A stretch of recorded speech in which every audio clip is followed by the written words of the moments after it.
can you briefly tell us the issues, or otherwise known as the themes, in this play? Okay, that's a very interesting question. But speaking strictly in the modern sense, I think it would be a little bit simplistic to just refer to the issues or the themes in a chronological order, theme number 1, theme number 2, etc. In any case, when these students go to respond to questions in paper 3 or even in paper 2, we are probably going to be more concerned about the moral issues that arise from this play. That is, can we relate with this play? Can we relate with the issues that, though they happened in the 19th century, that we can relate to them today? For example, we are talking about the issue of feminism, which is still a very hot issue today. True. We are talking about the place of women in society and the relation between men and women. The place of the woman today, as you put it, there is a widely held view that when it comes to the family, maybe the marriage, that the man is the head, and the woman is the, I don't know, the neck or the legs, or I don't know, whatever. So can that view hold? Does it still hold? Especially when we are talking about people who have equal rights, people who have gone to school, people who have the capacity to find jobs and work and, you know, do things that men do, things that women can do. So the issue of feminism arises as I don't know to refer to it as just a theme, but an issue. You know, in terms of the interrelationships between men and women in the home, should we let women, you know, remain the second status people in relation to their husbands? Because we find Nora here trying to get out of that shell. We find her fighting to get out of that shell of the woman who is viewed as a housewife, the woman who is viewed as someone who has, you know, who has no important role to play in the society.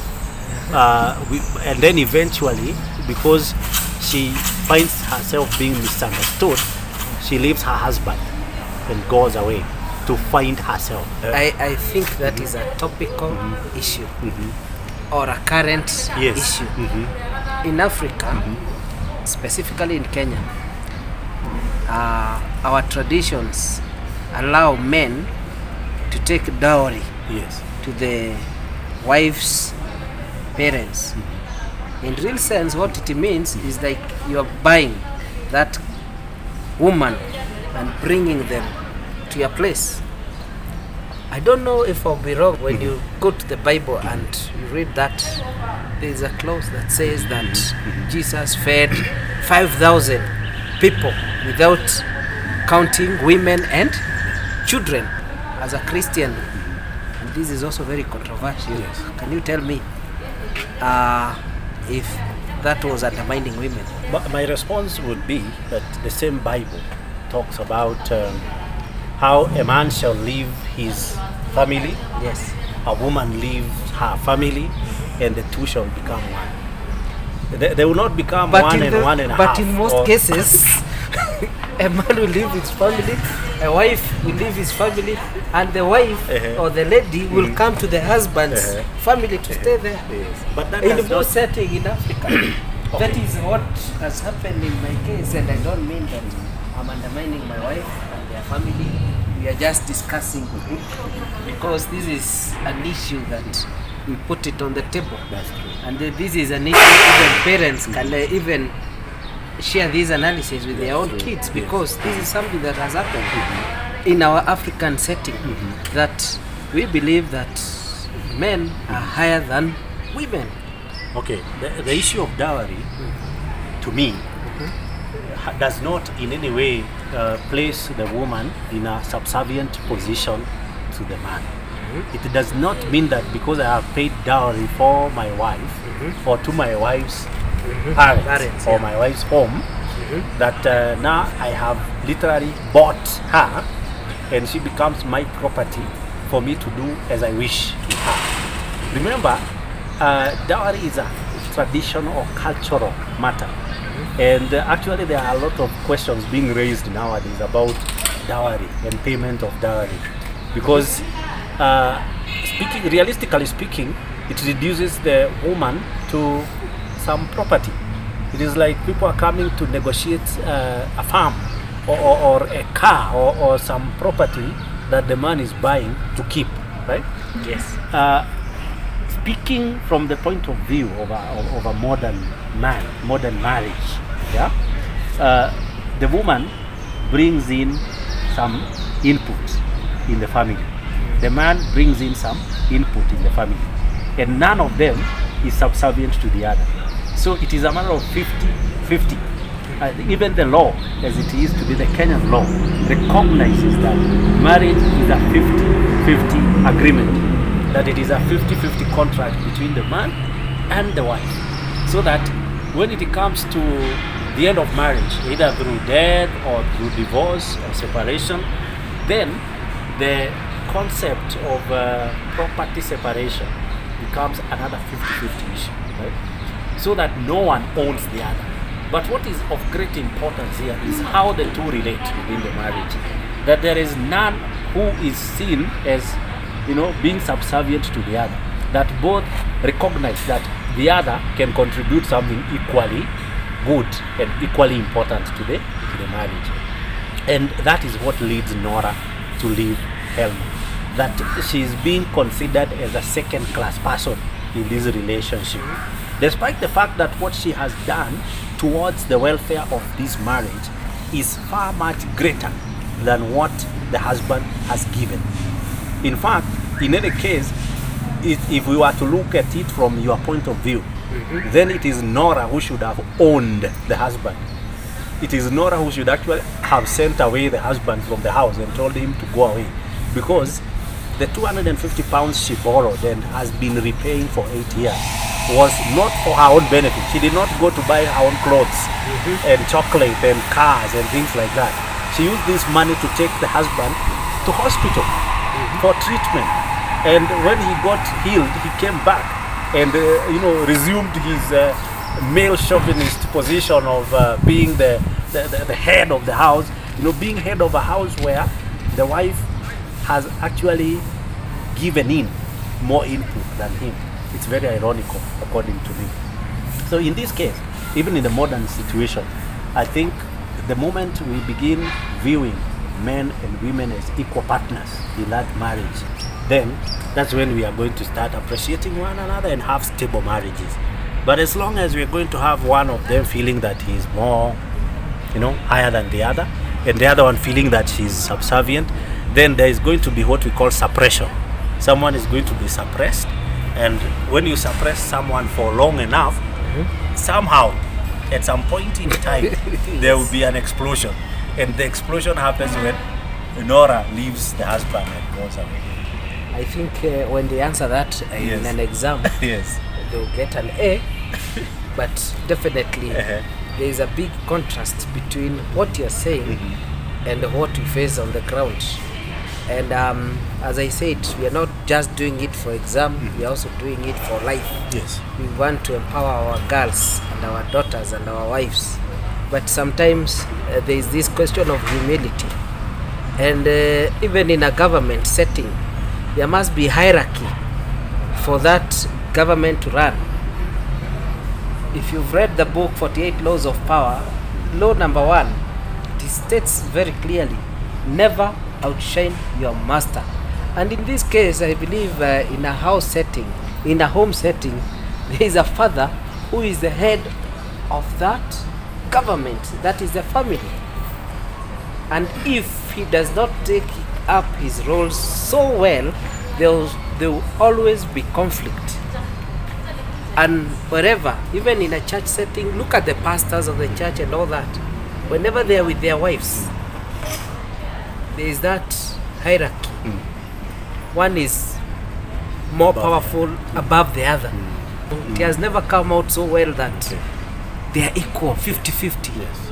And as far as I'm concerned, and the experience I have, I may not be very old, but the little years I've lived, I think one should be higher than the other. And in most cases, the men, and I'm not saying this as a man chauvinist. I think that also brings out the issue of the stability in the marriage is also dependent upon honesty. That if you bring in hypocrisy and you hide an issue from the partner within the marriage, then the stability of the marriage is threatened. However much equal you may be, Yes. there will always be something undermining that marriage. Which brings me to the issue of hypocrisy as a theme or as a moral issue in this place. Because supposing Nora had revealed this information 8 years earlier to the husband and told him, this is what I was forced to do to make you go down to Italy and get healed. Yeah? Now this information is coming in 8 years later. I believe anybody, whether it was a saint or a devil, would feel very cheated if you know that you've been living with someone for 8 years and then this secret has been existing between the two of you. Yes. You know, so I want to believe that there is a dishonesty and the hypocrisy that comes through Nora's silence, although it was for the good of Helma, because she knew he's a man, and men, especially we African men. He's not an African, Helma, but we African men have that ego. That talking about Africa, even in the US, Yes. they have not been able to elect a female president here. Over 200 years since they got the independence. True. And one of the things that they were unable to elect Hillary Clinton is because they were asking, how are they going to refer the husband? We know if a husband is a president, she will become automatically the first lady. But now, if the other scenario, the contrast, you see? So it is not an issue of Africans. It is an issue that is universal. Yes. And I think, as you said, this book is relevant, whether it was written in 1900. I'm shocked to see that even those times, in fact, the rights of women have always been advocated for. Yes, it's and true. at some extent, as we are speaking with you now, our boys are threatened because you see now the empowering of girls so much has made the boys look inferior. And they lose their self-esteem and confidence. So at this particular moment, I also want to encourage men to also empower to become role models to their kids, especially to their sons, because this is the way to go. Yeah, we're also seeing a situation where when the wife in the relationship is probably earning more or is better off economically than the husband feels threatened. Yes. Because of the same issue we are talking about, the ego of the man feeling that he should be ahead in everything. So again, that ties down to what you are saying about the man being the head. So what about in a modern situation where circumstances may dictate that the woman finds a better job and therefore is more financially endowed? What happens? What happens to the head? He should bring all the money for the head of the house. He should get the money and take to the head of the house to manage. I think the feminists will roast you for that. Tell us more about the theme of hypocrisy. Thank you. Now, as we were saying, for relationships and marriages to continue, not just marriages, corporate situations, for them to work, there has to be honesty. At least both parties have to be clean. They have to come out clean. We find in this play the fact that Nora keeps a secret from the husband for 8 years, and it is partly because of that secret that their marriage breaks down. Then we have got the issue of Krogstad, because Krogstad cooperates with Nora to keep the secret away from Helma, the secret of the money that had been lent out from the bank. He keeps it away, and he uses this secret as as a weapon of blackmail. And I think those are some of the things that, as you were saying, we see happening today. That because I have a lot of information about you, then I own you. Yes. And I can do anything to make you do what I want. Yes. Blackmail. Blackmail. That's also another theme, isn't it? Because there is blackmail of Nora by Krogstad when he realizes that he's about to lose his job. The only one who can save him from his job is Nora, whose secret he has been keeping for 8 years, right? So hypocrisy is not a good thing. It may be, you may imagine that you are keeping the secret away from the person to protect that person, but in the end, as the Bible says, whatever is done in darkness will always come out in the light. And when it does, there is going to be fireworks. Like there happens to be fireworks between Nora and Helma when the secret comes out. Any other interesting theme or issue? There is also betrayal. Because we have individuals betraying the institutions that they belong to. For example, Krogstad betrays the bank that he's working for by lending out money through a forged signature. I think that is more or less a form of corruption, like we have seen in today's situation where one is in a position to access resources, but they access them illegally, and that brings trouble in the end. So he betrays the institution he's working for. Nora betrays the marriage institution by not revealing the secret that she's been keeping for all these 8 years. She betrays her husband. I think he's right in feeling bad and feeling cheated at the end of the play. She also betrays him by leaving him instead of probably sitting down and trying to resolve the matter. Just like we were saying, can divorce be used as a solution to marriage problems? Is it all the time that when people separate that things become better for them? I think that's a question that is debatable. Yes. It's a moral issue that is debatable in the trade. Yes. In terms of divorce, I also, as a Christian, I don't think is a solution to marriage problems. This reminds me of another pastor who got a couple who were interested in divorcing, and he told them, now kneel down, I pray for you before you divorce.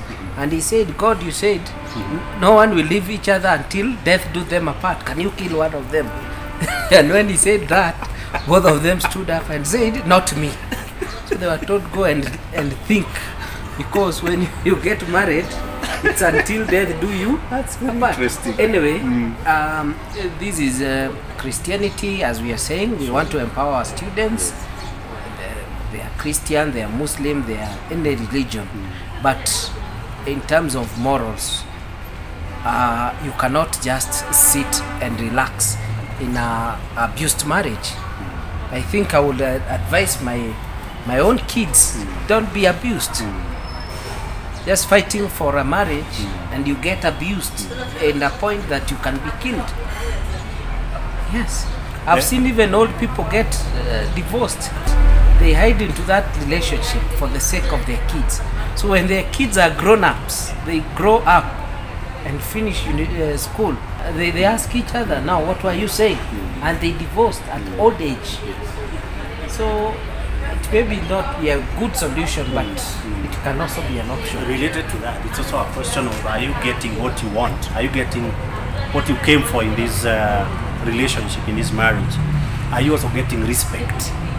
Because Nora does not feel respected. She feels badly treated, looked down upon. She feels she's not recognized as a person in this marriage.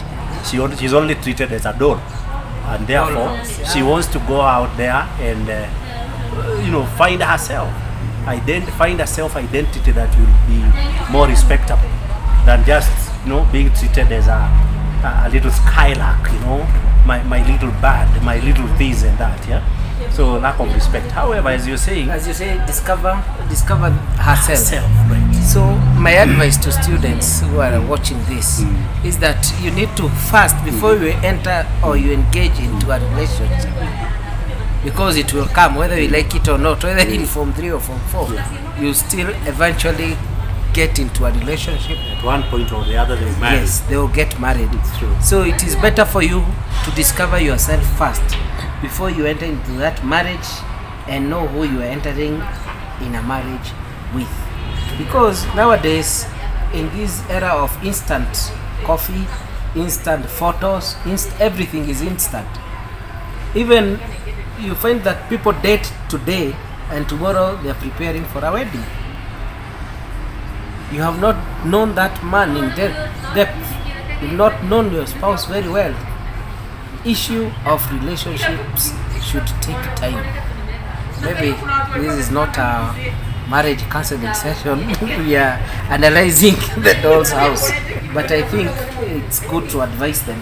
Don't keep secrets. Yes. Whether you're talking about marriage or just a relationship or a friendship, don't keep secrets from one another. It is better to bring it out in the open, deal with it. If you can deal with it, then you'll know how exactly the other person feels. Yes. I always say it is better to be hated for who you are than to be loved for who you are not. Because that's what makes Nora to feel that it is better for her to leave the marriage as opposed to continue staying in it and feeling abused. The other issue we would want to talk about is the question of friendship. Friendship between different people in the society. We have genuine friends, and we have friends who possibly take advantage of our weakness and betray us and blackmail us. For example, we are talking about Krogstad, who claims to be a friend to Helma and also a friend to Nora. It is good that he assists her to find money. That is a friendly thing to do. But he uses that friendly act later as a weapon of blackmail. So we question his friendship to Nora. We also question his friendship to Helma when he tries to blackmail the family into giving him back his job because he is keeping a secret from them. However, we also see some good friends. For example, Dr. Rank. Dr. Rank is a very close friend of the Helmas. He actually comes to this home unannounced. He does not even knock sometimes, he just gets into the house like that. And we realize at the end that he also has a soft spot for Nora, despite the fact that Nora is married to his friend. He owns up himself that he got feelings for her. I don't know whether to judge him as being a hypocrite about it, but at least we don't see him taking a step, a negative step about this matter, because that would have meant him breaking up the marriage between Nora and Helma. He keeps a respectable distance, but he feels more at home in the Helma's home than in his own house. And they are the only people with whom he can share secrets. They are the last people that he communicates to before he commits suicide, Dr. Ram. So there is some good friendship there. There is also the friendship of Mrs. Lin. Cut you short. What do you think about Nora when he leaves the marriage? No, she does not. She does not even intend to get married. What she's doing is trying to go out there and find herself. And she's saying that it's the most wonderful thing that can happen to her, to find herself. Possibly to, as you were saying, to get married to someone who is real and who understands her for who she is, but who does not continue treating her the way Helma treats her for who she is not, right? So a person who can appreciate her for the way she is. So friendship, as we are saying, is something that should be based on honesty and openness and frankness and treating one another openly without hiding anything.